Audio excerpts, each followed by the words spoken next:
Sa number 3 ground kag second floor sa Bacolod City General Hospital ang target nga mangin operational sa 2028. Ginsiling ni Bacolod City Mayor Greg Asataya nga 2.2 billion pesos ang kinahanglanon nga budget para tigayo na nga mahuman ang 4 ka panalgan nga Bacolod City General Hospital nga nahamtang sa Barangay Vista Alegre. Sa karon, 700 million pesos pa lang ang tigayon nga naggasto sa pagpatukod sang amo nga pasilidad. Suno sa alkalde, ginahingagaw na sa syudad nga matapos ang bidding sang bag-o nga phase sang construction para sa dugang nga 230 million pesos sini nga tuig. Lakip diri ang 130 million pesos nga dugang nga pondo sa Department of Public Works and Highways kag 100 million pesos gikan sa Department of Health.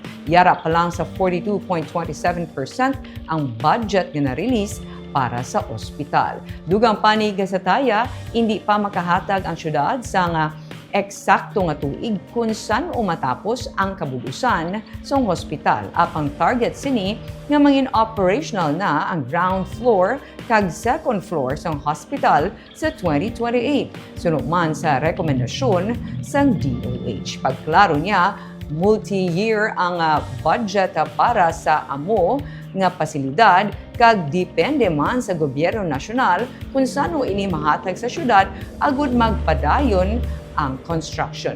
Nagsugod ang pagpatukod sa amo nga ospital sang tuig 2022. Multi-year budget. When you say multi-year budget, kada tuig, for example, ang una, wasa mo itong balkin na, pila to 200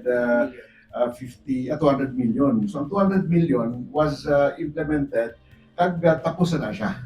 Okay? Amo to ang landeb, ang mga pika-pika, kalsada, kag pating sa likod. Ang second, ang phase 2, 200 million, amo ni siyang first sa pasulod ni Senator Mix.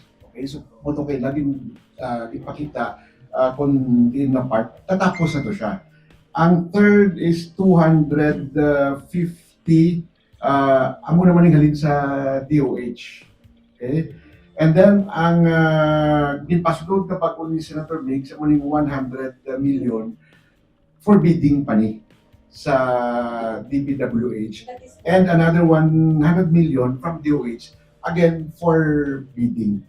So that's why kung ilang taon mo siya, ang total is 930. When actuality, ang na-implement pa lang is about 700 million.